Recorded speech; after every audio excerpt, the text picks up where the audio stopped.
Nesse vídeo eu vou tratar com vocês a respeito do minério de ferro, Vale e também uma opinião bem polêmica da Esquadra a respeito dos fundos imobiliários, a mesma Esquadra que conseguiu apontar as fraudes envolvendo balanços do IRB. Então vem comigo. Salve, salve, investidores! Como é que vocês estão? Sempre lembrando que antes de continuar, você clica no botão aqui embaixo de inscrever-se para ajudar esse canal. E o minério de ferro subiu hoje para a máxima de 3 semanas. Isso com apoio da China, que está ali reduzindo taxa de juros, mas não foi suficiente para animar os mercados. Estamos hoje tendo aqui Bovespa com queda, mercado norte-americano também, assim como Bitcoin futuro. E essa queda do Bovespa decorre do fato de que a redução na taxa de juros de um ano pelo governo chinês foi insuficiente segundo a expectativa do mercado. Então isso é suficiente para gerar o que? Essa volatilidade. Mas não é uma grande volatilidade. Basicamente, é mais uma pequena queda que vai se somando a outras várias quedas, porque o fluxo estrangeiro na B3 segue negativo. O que vem acontecendo na prática? Saída de capital estrangeiro.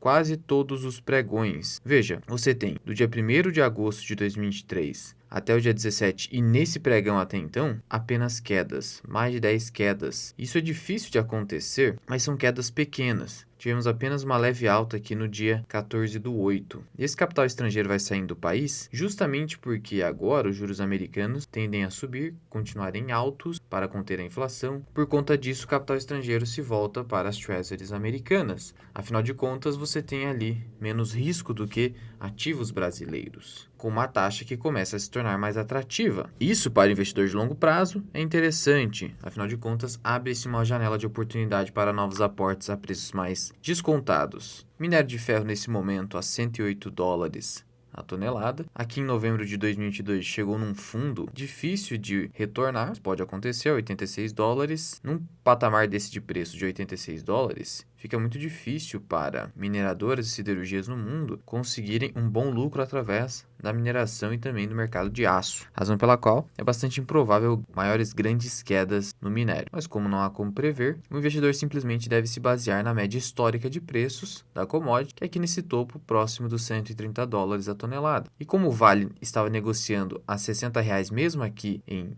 outubro de 2022, isso é um dos sinais de que Vale continua descontado. Aí muitos me perguntam, Luan, a faca não está caindo com Vale? Nesse momento, Vale está aqui praticamente no 0 a 0, veja, oscilando entre uma pequena queda ou uma leve alta a R$ 61,28. Para quem está com temor de a faca estar caindo, de a ação vir a cair para 50 e poucos reais, uma maneira de tentar reduzir essas perdas, caso você já esteja ali com preço médio negativo em Vale, eventualmente pode ser o uso das opções. De que maneira? Vendendo put para tentar embolsar prêmio enquanto você não está tendo renda com Vale, por exemplo.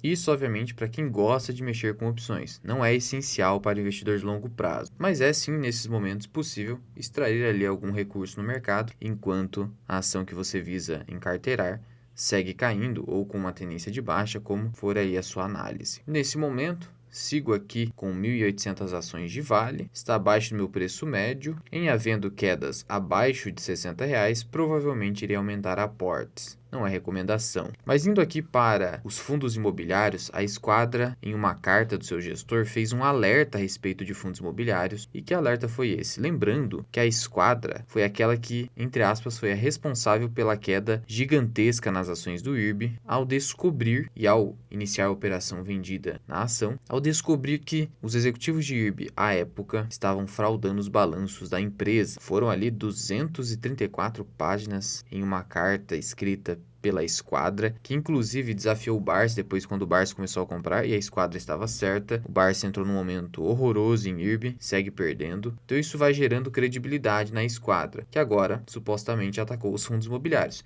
E o que a Esquadra disse? Que a armadilha dos fundos imobiliários está nos seus dividendos. Costuma atrair investidor médio. Mas qual seria o problema aqui com os dividendos na visão dele? De que os fundos imobiliários são comprados quase que exclusivamente pelo seu dividend yield, e diversas entidades se valem disso para pagar dividendos acima da geração de caixa dos seus negócios, de maneira a inflar artificialmente os preços dos ativos listados. Ele trouxe aqui o exemplo no seu relatório da Icahn Enterprise, que foi ali um esquema Ponzi envolvendo uma holding, E aí ele arremata dizendo o seguinte: por aqui, diversos fundos imobiliários possuem a prática de pagar dividendos superiores à geração de caixa recorrente de seus ativos. O que ele quer dizer com isso? Então, se eu tenho ali um imóvel que gera mensalmente R$ 100.000 de caixa para atrair investidores e inflar o preço das cotas artificialmente, ao invés de se limitar a esses R$ 100.000 por mês e aí pagar ali 95% desse valor, que seria R$ 95.000, eu simplesmente pago acima desse valor. Mas como que eu poderia fazer isso com certa consistência?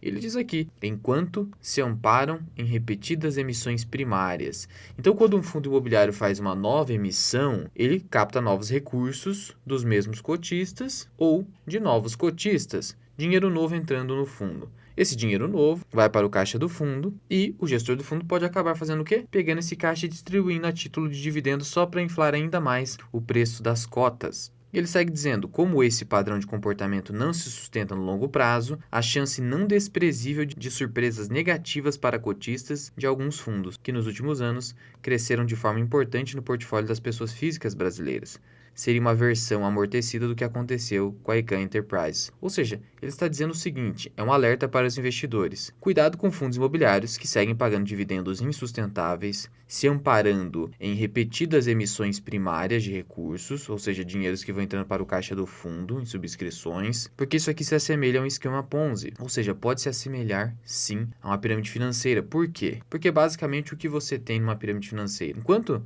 recursos novos forem ingressando no fundo, a pirâmide continua se sustentando. O que seriam os recursos novos entrando no fundo? As emissões. Ora, quem já está no fundo, quem já é cotista, se beneficia de novas emissões, desde que não sejam abaixo do valor patrimonial da cota, já que ele já é ali um cotista e o fundo vai acabar crescendo, ele vai acabar recebendo mais dividendos e ele já recebeu dividendos por já ser cotista há algum tempo. Então o risco dele já é menor do que os novos cotistas que estão entrando nesse fundo. Os novos cotistas que começam a ter maior risco. Então, se essas emissões não são utilizadas para fins de crescimento do fundo efetivo, compra de novos imóveis, e sim para colocar no caixa, e eventualmente até pagar novos dividendos, esse é um grande problema, porque isso se assemelha muito a uma pirâmide financeira.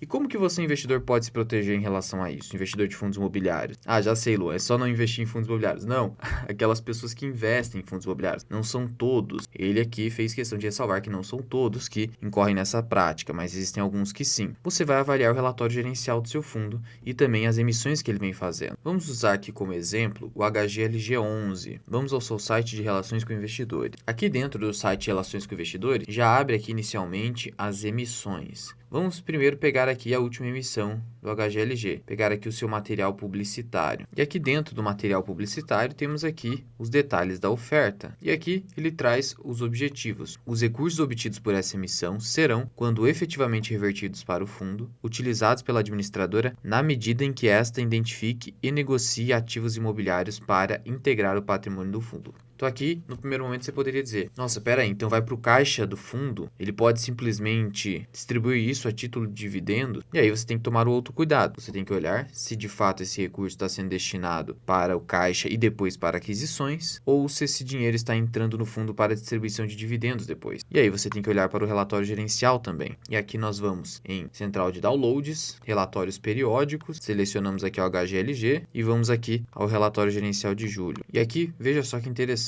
O gestor ele traz qual foi o resultado do fundo no mês de julho, R$ 65 milhões.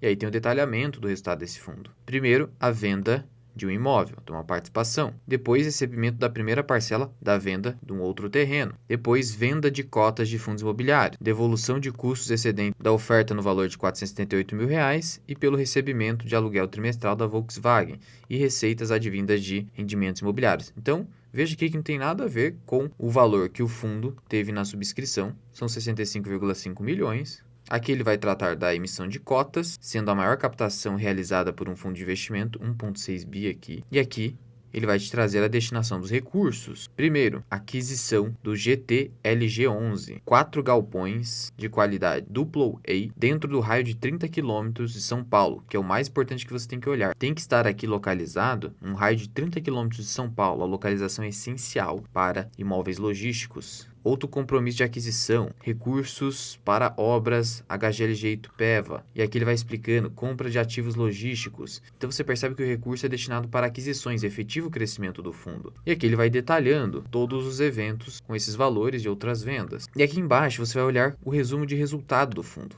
Em julho, qual foi a receita de locação? 28 milhões. Rendimentos, 16 milhões. Outras receitas, que foram explicadas ali em cima, 20 milhões, totalizando 65 milhões. Foi um resultado excepcional em relação a junho, que foi de 33 milhões. Então veja que tem um impacto não recorrente aqui. Então o dividendo tende a ser maior. Depois, com todas as despesas aqui, resultado líquido, 60 milhões. Rendimento anunciado, 34 milhões. Sendo que no mês de junho o rendimento anunciado foi superior, 40 milhões. Ou seja, o fundo está segurando caixa aqui. Ele não está distribuindo além do que ele está gerando de resultado. Isso você vai avaliar historicamente. Nos últimos 12 meses, o fundo distribuiu 360 milhões de reais. Em 2023, foram 204 milhões de reais. Sendo que o resultado do fundo foi de 229 milhões. Se você pegar esses 229 milhões e multiplicar por 95%, que é o mínimo legal exigido para a distribuição ao cotista, você chegaria a 217 milhões. O fundo ainda distribuiu menos, o que significa que ele pode acabar distribuindo mais, excepcionalmente, teve essa retenção aqui. Então isso mostra que o HGLG não está indo além do que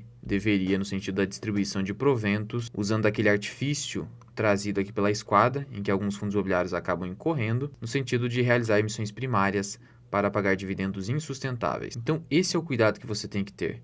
Olhar para a destinação dos recursos, o que tem sido feito com esses recursos de emissões, olhar aqui para a composição dos resultados, se os dividendos pagos estão sustentáveis, se os valores da subscrição não estão sendo usados para dividendos, de tal modo que você vai conseguir verificar a sustentabilidade financeira aqui do fundo. Então sim, como disse a esquadra, fundos imobiliários, eles podem se assimilar a uma pirâmide financeira caso o gestor ou a gestora desse fundo acabe incorrendo em má-fé nesse sentido, só aumentando o tamanho do fundo para pagar mais dividendos, atraindo mais cotistas de forma a inflar as cotas e gerar também mais dinheiro para o gestor, porque a taxa de administração incide sobre o patrimônio do fundo. Então, essa é uma cautela que você, investidor de fundo imobiliário, precisa ter. Investir em fundo imobiliário também não é tão simples quanto possa parecer, você tem que ter essa cautela e tomar cuidado com gestores e gestoras de má fé. E, obviamente, verificando alguma situação suspeita, você, se já tem o fundo imobiliário na carteira, talvez seja o ideal sair desse fundo e migrar para fundos mais sérios. E se você quiser aprender mais sobre investimento, considere se tornar membro do canal associado Mirai. Você clica em Seja Membro, adiciona o nível 2 e tem acesso a aulas exclusivas, mais de 70 aulas acumuladas e aos movimentos que eu estou fazendo nas minhas carteiras semanalmente. Alternativamente, você pode contratar os meus serviços de consultor de investimento, sou analista CNPI 3707, posso montar a sua carteira do absoluto zero ou analisar o seu portfólio já existente por escrito ou via consulta individual comigo por Google Meet, que dura pelo menos 1 hora. Para me contatar, basta enviar uma mensagem via WhatsApp que eu deixo aqui na descrição e no primeiro comentário fixado. Mas já vai deixando aqui nos comentários. Você já vinha tomando eventualmente essa cautela em relação a FIIs? E muitos me perguntam, Luan, você não vai investir em fundos imobiliários? Veja, eu não tenho nada contra o instrumento financeiro fundos imobiliários. Quando bem escolhidos, são um instrumento de geração de renda bem interessante para quem precisa de renda recorrente mensal, com uma previsibilidade maior, buscando inclusive menos oscilação no seu patrimônio, menos flutuação no seu patrimônio. Então, para fins de diversificação numa carteira geradora de renda, é muito interessante. Acontece que, por hora, eu ainda tenho bastante tempo para acumulação de patrimônio e, por isso, ainda fico com as ações com maior foco e utilizando a renda fixa para diminuir a volatilidade da minha carteira, usando a renda fixa ali como meu caixa, minha reserva, já que se você não tiver um caixa para diminuir a volatilidade da sua carteira em momentos de forte queda, primeiro que você não vai ter recursos para aproveitar a queda, segundo que você pode acabar se desesperando. Então eu também uso a renda fixa para isso. Então por enquanto ainda não estou focado nos fundos imobiliários, mas eventualmente penso sim em começar a montar alguma posição. Atualmente tenho pensado em fundos de infraestrutura, FIINFRAS. Trarei um vídeo para vocês aqui no canal, então já ativa o sininho aqui embaixo para não perder nenhum vídeo. Muito obrigado por ter ficado comigo até aqui. Eu sou o Luan, esse é o canal Mirai Invest. Até o próximo vídeo. Fui!